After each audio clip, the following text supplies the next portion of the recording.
भगवान विष्णु के जन्म का रहस्य। सनातन धर्म में भगवान विष्णु को त्रिदेवों में स्थान प्राप्त है। लेकिन क्या आप जानते हैं कि इस पूरी सृष्टि के पालनहार की उत्पत्ति कैसे हुई? दोस्तों, भगवान विष्णु का जन्म एक विवाद के रूप में भी प्रसिद्ध है, क्योंकि एक पौराणिक कथा का कहना है कि इनका न कोई आदि है, न ही कोई अंत। वहीं शिव पुराण के अनुसार एक बार शिव जी से माता पार्वती संवाद कर रही थी। तभी उन्होंने माता पार्वती से कहा कि हे देवी, मैं चाहता हूँ कि पृथ्वी पर दूसरा कोई पालन करता भी हो। ये सुनते ही माँ बोल पड़ी, हे प्रभु, आपकी सोच पर संदेह कैसा? आप सृष्टि के पालनहार हैं। आपने सृष्टि की भलाई के लिए ही ऐसा सोचा होगा। ये सुनते ही भगवान ने उसी समय अपने वाम अंग पर अमृत स्पर्श किया और इससे एक पुरुष की उत्पत्ति हुई, जिसके तेज से पूरा ब्रह्मांड प्रकाशमय हो गया। और इस तरह शक्ति के प्रताप से विष्णु जी का जन्म हुआ, जो कि अद्वितीय थे। कमल जैसी आंखें, 4 हाथों वाला सुंदर शरीर और कौस्तुभ मणि से सुशोभित। इस तरह से सर्वत्र व्यापक होने के कारण उनका नाम विष्णु पड़ा। फिर आगे भगवान शिव ने विष्णु जी से कहा कि लोगों को सुख देने के लिए मैंने तुमको उत्पन्न किया है, कार्य साधन के लिए तुम तप करो। इसके बाद उन्होंने तप किया, जिसके कारण उनके शरीर से बहुत सारी जल की धाराएं निकली और हर तरफ पानी ही पानी हो गया। कहा जाता है कि तभी से उनका नाम नारायण पड़ गया और उन्हीं से सब तत्वों की उत्पत्ति हुई। कथा के अनुसार सबसे पहले प्रकृति की उत्पत्ति हुई, फिर 3 गुणाएं सत्व, रज, तम।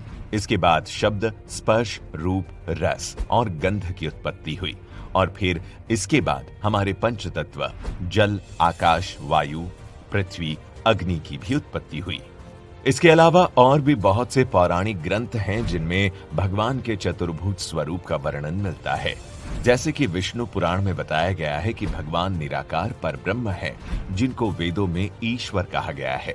दोस्तों, गीता के अध्याय 11 में ईश्वर का विश्व और विराट स्वरूप के अलावा चतुर्भुज स्वरूप में दर्शन देना ये सिद्ध करता है कि परमेश्वर का चतुर्भुज स्वरूप सहज और सरल है।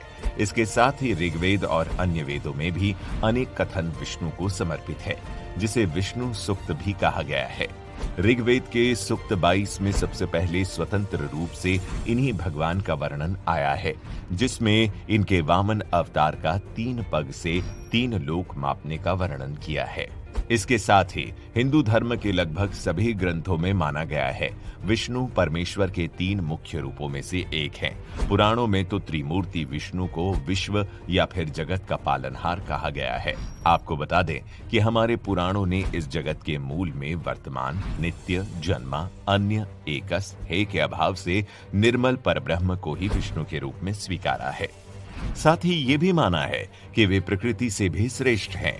अंतरात्मा में उपस्थित परमात्मा, इसके अलावा वे परिणाम, क्षय और नाश जैसे विकारों से रहित हैं। वे सभी जगह व्याप्त हैं, इसीलिए विद्वान उन्हें वासुदेव भी कहते हैं।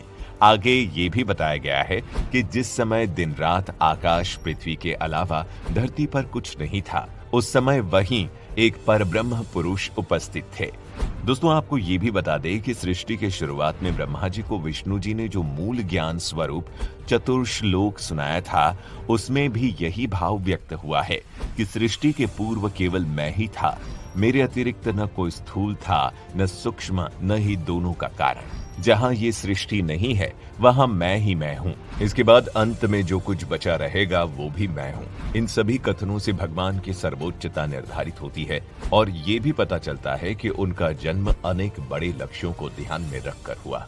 लेकिन दोस्तों, इसका मतलब ये नहीं है कि भगवान शिव और ब्रह्मा की महिमा विष्णु जी से कम है, क्योंकि ऊंच नीच का भाव ईश्वर में नहीं मिलता। वो सभी तो लीलाओं के द्वारा सगुण रूप से सृष्टि का कल्याण करने वाले ईश्वर मात्र हैं।